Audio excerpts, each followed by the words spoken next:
አሰላሙ አለይኩም ወራህመቱላሂ ወበረካቱ። እንዴት ናችሁ ቤተሰቦቼ፣ ውድ ተከታታዮቼ?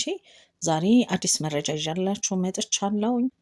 መረጃውን እስከ መጨረሻው ድረስ ተከታተሉኝ። ቪዲዮን እንደጀመራችሁት ላይክ እና ሼር ማድረጋችሁ እንዳትረሱ። ለዚህ ቻናል አዲስ የሆናችሁ ሰብስክራይብ በማድረግ ቤተሰብ ሆናችሁ ተቀላቀሉ። እንዲሁም ደግሞ የደውል ምልክቷን ከተጫናችሁ አዲስ አመለቃቸው ቪዲዮዎች ወደ እናንተ በቀላሉ ይደርሳችኋል ማለት ነው። ስለምታበረታቱኝ፣ ስለምታዩኝ፣ ላይክ ስለምታደርጉልኝ እጅግ አድርጌ አመሰግናለሁኝ።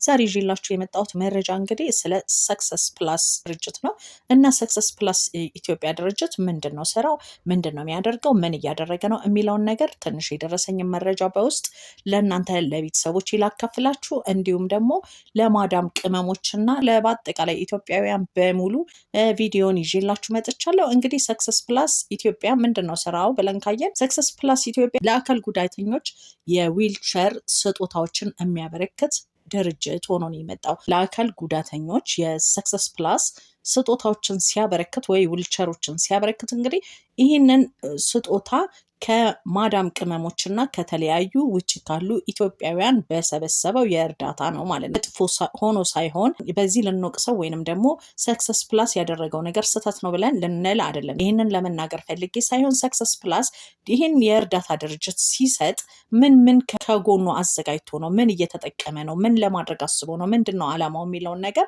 በአጭሩ ለማየት እንሞክራለን። እና ሰክሰስ ፕላስ ያደረገው ነገር ይህንን ስጦታዎች ለአካል ጉዳተኞች በአዋሳ፣ በአዳማ፣ በተለያዩ የክፍለ ሀገራቶች እየዞረ ለአካል ጉዳተኞች ሲያበረከትላቸው አይተናል። እኛም ተደስተናል። ስራውም ቆንጆ ነው ብለን ተቀብለነው ነበር። ሆኖም ግን በዛ ስም የመጣ እንግዲህ የእርዳታ ድርጅት ሆኖ ወዲያውኑ ተቀይሮ የቤትን በእጣ እሰጣለሁ በማለት አዲስ ነገር ይዞ መጥቷል። ይህንንም ይዞ የመጣው በመጀመሪያ ደረጃ ሀቢባን ለዊልቸር በማስረከብ ሰክሰስ ፕላስ አምባሳደር አድርጎ ቀጥሯት ነበረ። እሷም የማስታወቂያ ስራዎችን ሰርታለታለች። ሀቢባ እንደ ታዋቂነቷ ያንን የሰራችው ስራ ስህተት ነው እያልኩኝ አይደለም። ሆኖም ግን ስለ ሰክሰስ ፕላስ በአጠቃላይ ስላለው ነገር ነው መናገር የፈለግኩት። እና ሰክሰስ ፕላስ እጣ እናወጣለን፣ በ2000 ብር የቤት እጣ እድል እንሰጣለን በማለት አዲስ ስራ ጀመረ።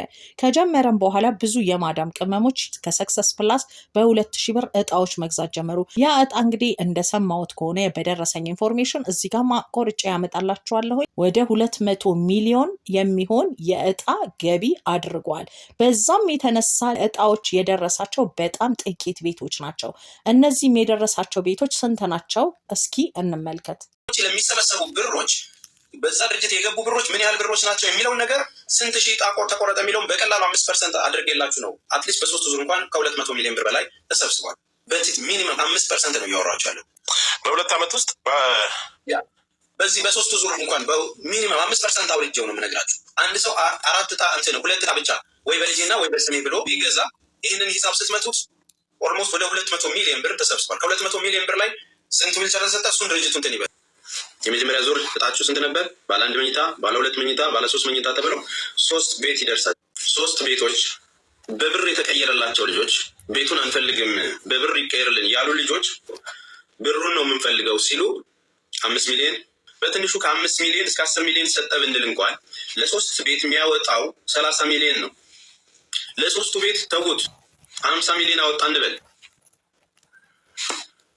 ከ180 ሚሊዮን 50 ሚሊዮን ስትቀንሱ 120 ሚሊዮን ብር አካውንታቸው ላይ ትርፍ አለ ማለት ነው።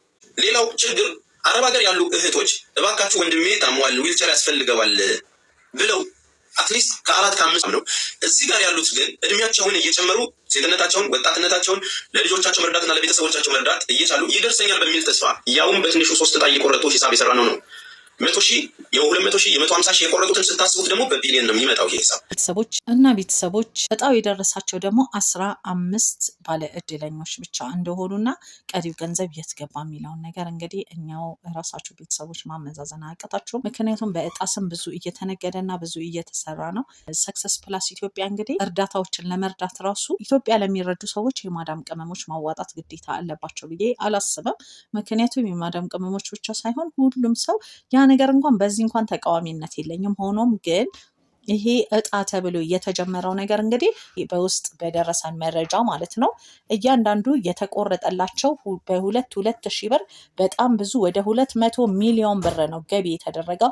ከ2 ሚሊዮኑ ብር ደግሞ ለሰዎች እጣው የደረሳቸው ወይንም ቤት የሰጧቸው በጣም ለጥቂቶቹ ናቸው። ለሁሉም አልሰጧቸውም። ያ ማለት እንግዲህ እያንዳንዳቸው ድርጅት ውስጥ ያሉት ሁሉም የሚበሉ ሌቦች እንደሆኑ ነው የሚናገር። እባካችሁ እህት ወንድሞቼ ሰክሰስ ፕላስን እጣ ይወጣልናል እያላችሁ ብራችሁን የምትገፈግፉ እንድትቆጠቡ ነው ይህንን ቪዲዮ ልሰራ የተገደድኩት። በተለይ የማዳም ቅመሞች ከዚህ ድርጊታችሁ ተቆጠቡ። ራሳችሁ ሰርታችሁ ለፍታችሁ እቤታችሁን ማግኘት ትችላላችሁ።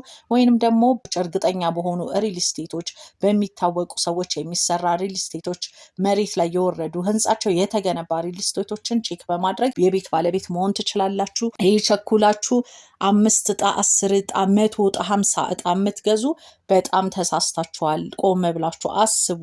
እንደዚህ አይደረግም።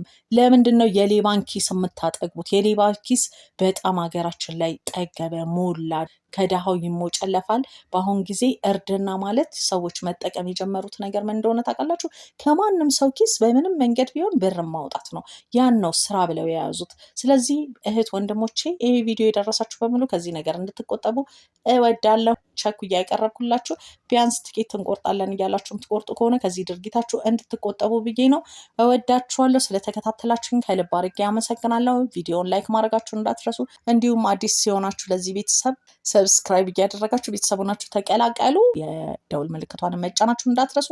አዲስ የመለቃቸው ቪዲዮዎች እናንተ ጋር እንዲደርሱ ማለት ነው። እወዳችኋለሁ። ባይ